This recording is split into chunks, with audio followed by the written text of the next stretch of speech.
Là-bas, like lave.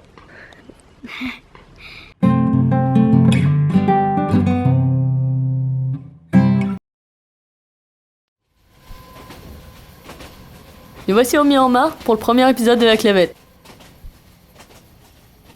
Le Myanmar, c'est un pays d'Asie Sud-Est, aussi connu sous le nom de Birmanie. Le pays s'est ouvert il y a quelques années, alors c'est le moment de découvrir quelles sont les problématiques et surtout comment l'ingénierie positive peut les résoudre.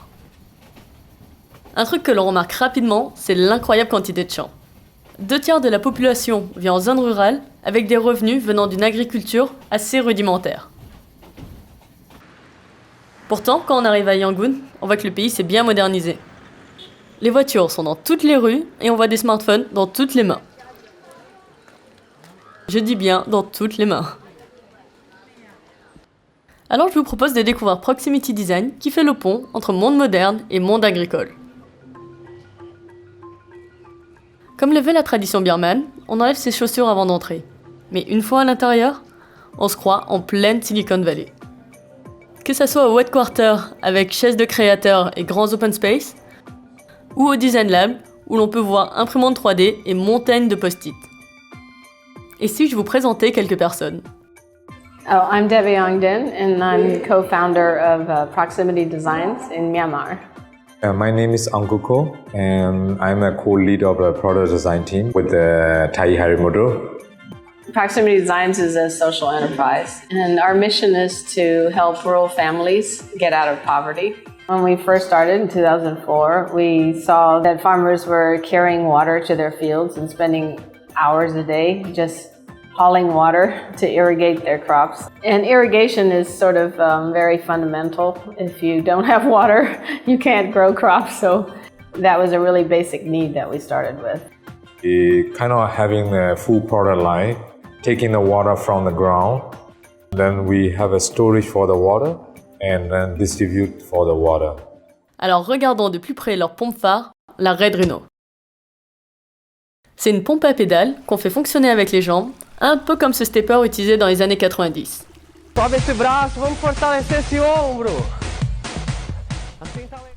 Elle permet de pomper l'eau sous terre et ainsi irriguer un champ. C'est quand même moins fatigant que de remonter des seaux à la main. La technologie n'est pas révolutionnaire, par contre, le produit répond exactement aux besoins des fermiers. Il est abordable, résistant et facile d'utilisation. Ainsi, les fermiers augmentent leurs revenus et peuvent développer leur ferme. Depuis 2004, ils ont vendu près de 165 000 produits d'irrigation. Et en moyenne, les familles ont augmenté leurs revenus de $254, ce qui pour certains correspond à plus du double de ce qu'ils gagnaient avant. We've probably helped 500,000 households. De façon générale, Proximity Design cherche à être au plus proche des besoins des fermiers. Et pour cela, ils utilisent une méthode appelée l'Human Centered Design, développée par IDEO. L'Human Centered Design, ça suit 3 étapes.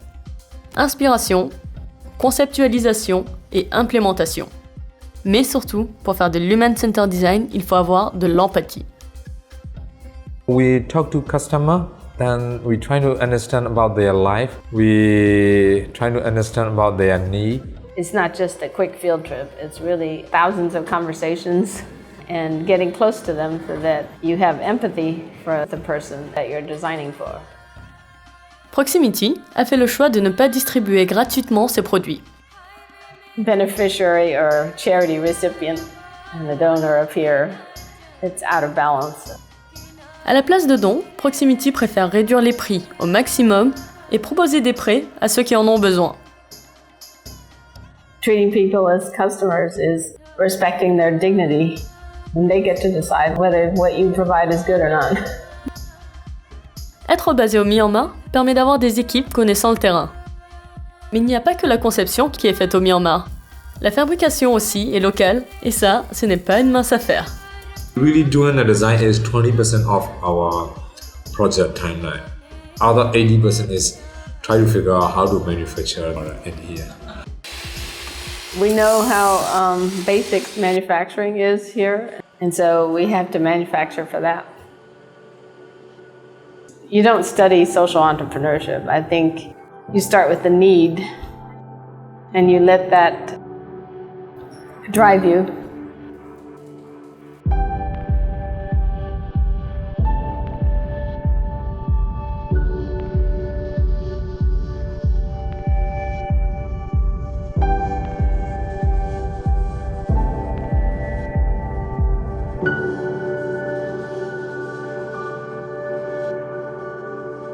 Une bien belle découverte. Proximity Design, c'est de l'ingénierie positive pour 3 raisons. Numéro 1, l'Human Centered Design, ou comment être à l'écoute de ses utilisateurs. Vous avez peut-être déjà entendu parler de Design Thinking, qui est une méthodologie similaire. L'idée, c'est de concevoir un produit pour qu'il soit utile et surtout qu'il soit utilisé. Si vous voulez en savoir plus, je vous envoie sur le Design Kit d'IDEO, qui est très bien fait et qui est rempli d'informations. Le deuxième point, c'est travailler avec et non pour les fermiers. La relation qu'ont les employés de Proximity Design avec les fermiers, c'est une relation d'égal à égal. Les employés travaillent parce qu'ils ont de l'empathie et non parce qu'ils ont de la pitié. Et ça fait bien toute la différence. Le troisième point, s'adapter au pays. Les produits de Proximity Design sont conçus, fabriqués et utilisés au Myanmar. Cela implique de bien comprendre la culture du pays, travailler avec des locaux et faire avec les outils à disposition. Enfin, ce qui m'a marqué, c'est qu'à Proximity Design, tout le monde sourit. Les personnes discutent autour du café, rigolent pendant les brainstorms. Elles sont simplement heureuses de travailler ici. Finalement, c'est peut-être ça qui fait sa réussite. Sur ce, je vous donne rendez-vous au Vietnam pour un autre exemple d'ingénierie positive. À la prochaine! Cet épisode est dédicacé à Mélanie Marcel, marraine du projet et fondatrice de SoScience qui travaille sur la recherche responsable. Ça tombe bien parce que cette année, une des thématiques c'est The Future of Soil.